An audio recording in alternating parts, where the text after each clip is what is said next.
Hello, and welcome back to our SCR video series. My name is Holly Grant, and I am the Grants and Programming Director at ASI. For those of you who may be new to this series, this is the third video in our SCR series all about the statewide community regrants, or DEC grants as they used to be known.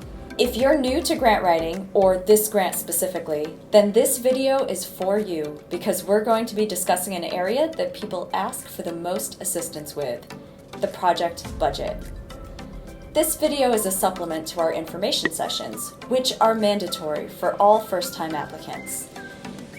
There will be time to ask specific questions that you may have during those sessions.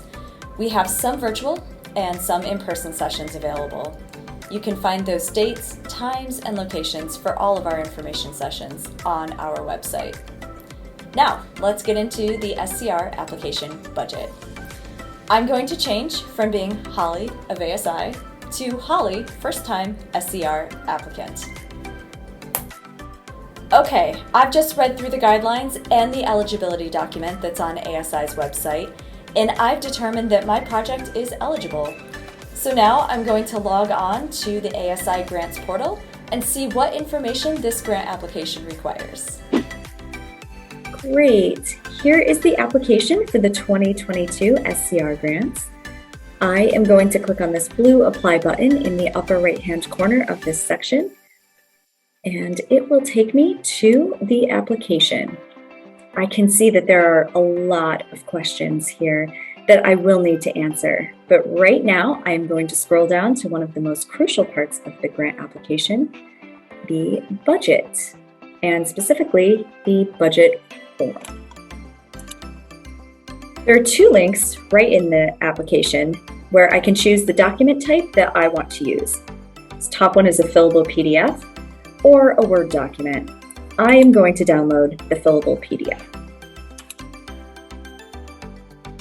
Now that the budget form is open, returning applicants may notice that the form is a little different than the one we've used in previous years. It still asks for income and expenses for your project, but the expense lines are all blank.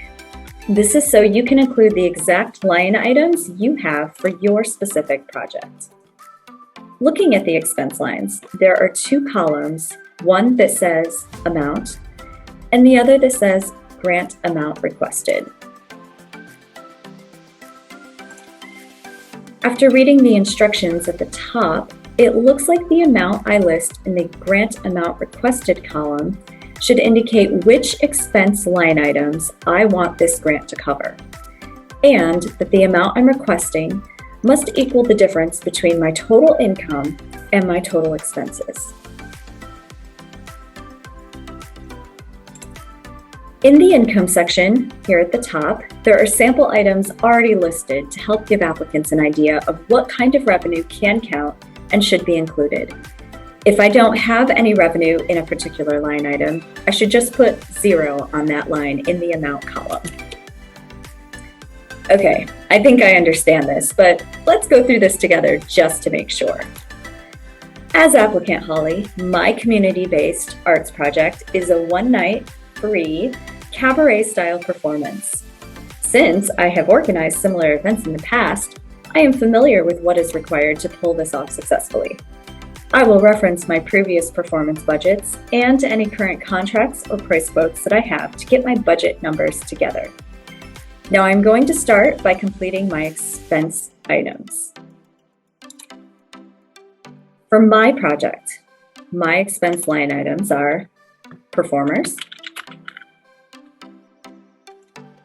directors, technical personnel, sound equipment rental, venue rental, administrative personnel, licensing rates, hospitality, programs, marketing, and a photographer.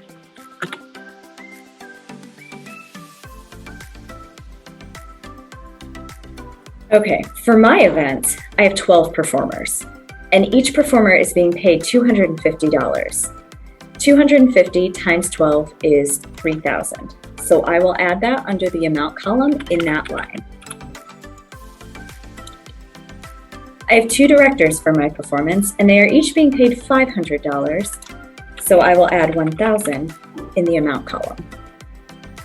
My 3 technical personnel, who make sure my performers can be seen and heard, are receiving $300 each for a total of $900. I also need to rent additional microphones and amps for my performance. The price quote I received for that is $1,200. The cost to rent the venue I am using is $600.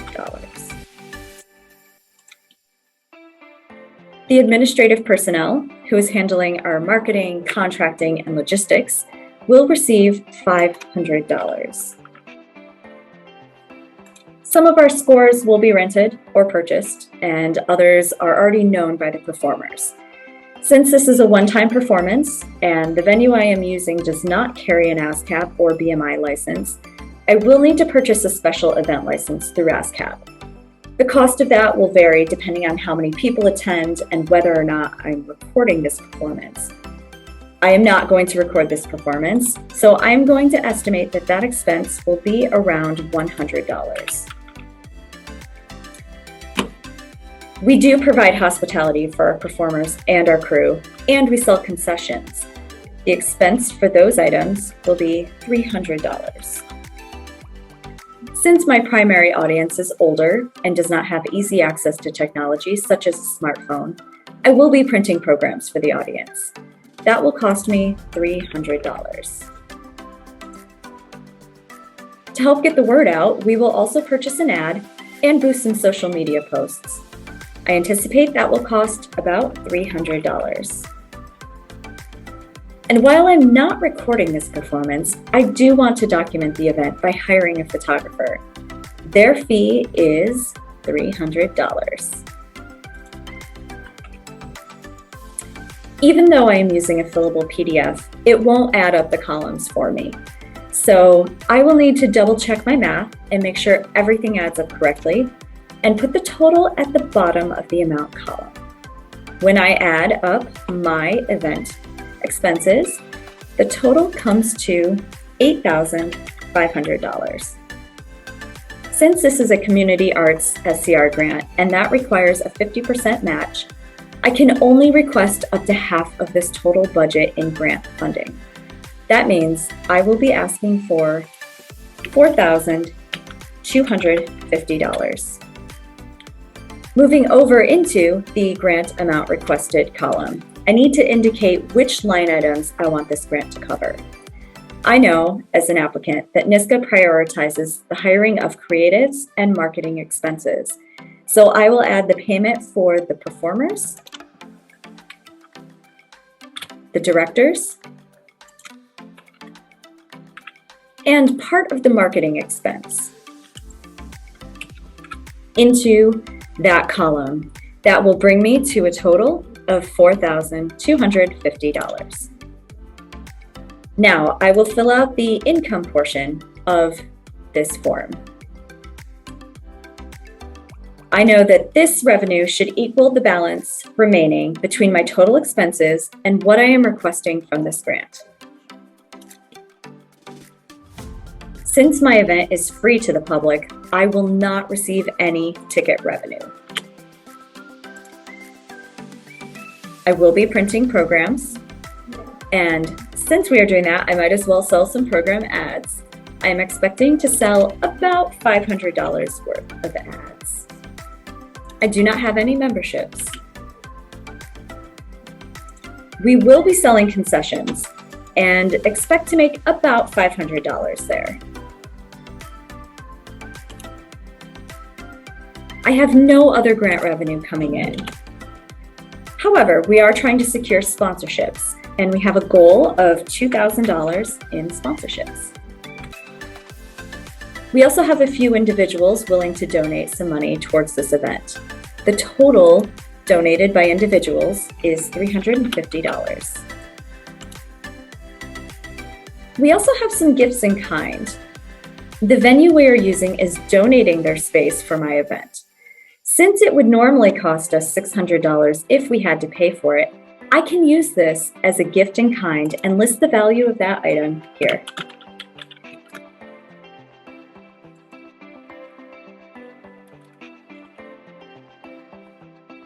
We are also getting our programs donated by the printer, so the value of that expense can be included as a gift in kind as well, since it is something we would normally have to pay for.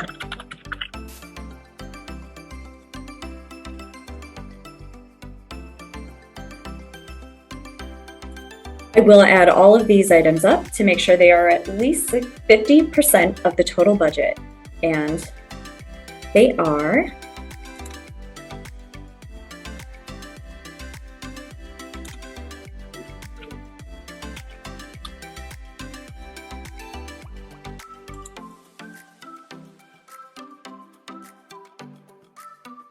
I also need to make sure the amount I am requesting from this grant is for the other 50% of the total project budget. If I add the income total and the amount I am requesting, it should match my total expenses.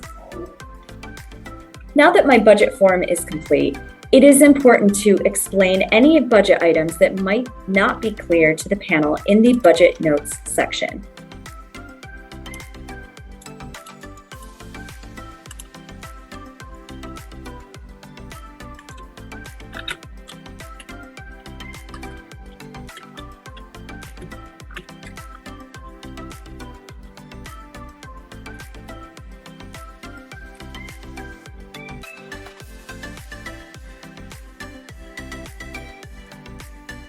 The expense items I explained when filling out the form should go into this section so the review panel knows how I came up with my numbers.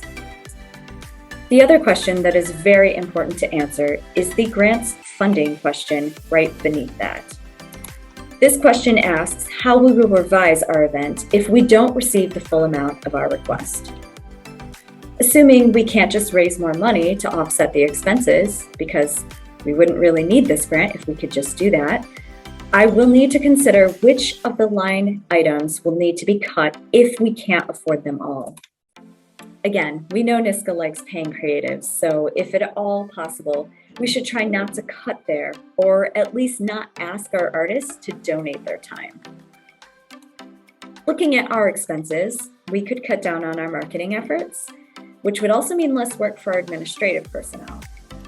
Or maybe we don't hire the photographer, or maybe we hire fewer performers.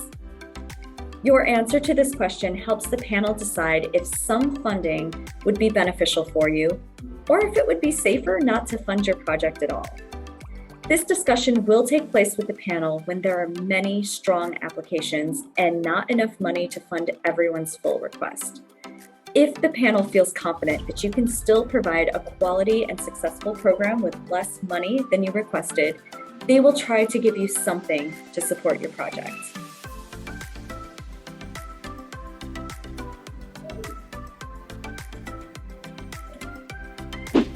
Phew, that was a lot of information. We just reviewed a really big chunk of the SCR application process. Hopefully, you have a better idea of how to approach this very important part of the application and better understand the project budget form. Don't forget, ASI offers free staff review and feedback on your draft SCR application. Drafts will need to be submitted no later than Wednesday, November 3rd at noon to take advantage of this. This valuable review is helpful for anyone applying for funding, but especially for first-time applicants. You can learn more about our SCR grants, including reviewing the guidelines and additional grant writing tips on our website. We also encourage you to join one of our information sessions or reach out to me at any point with questions. That's all for now. If you like this video or know someone who might be interested in its content, please share it. And don't forget to subscribe to ASI on YouTube.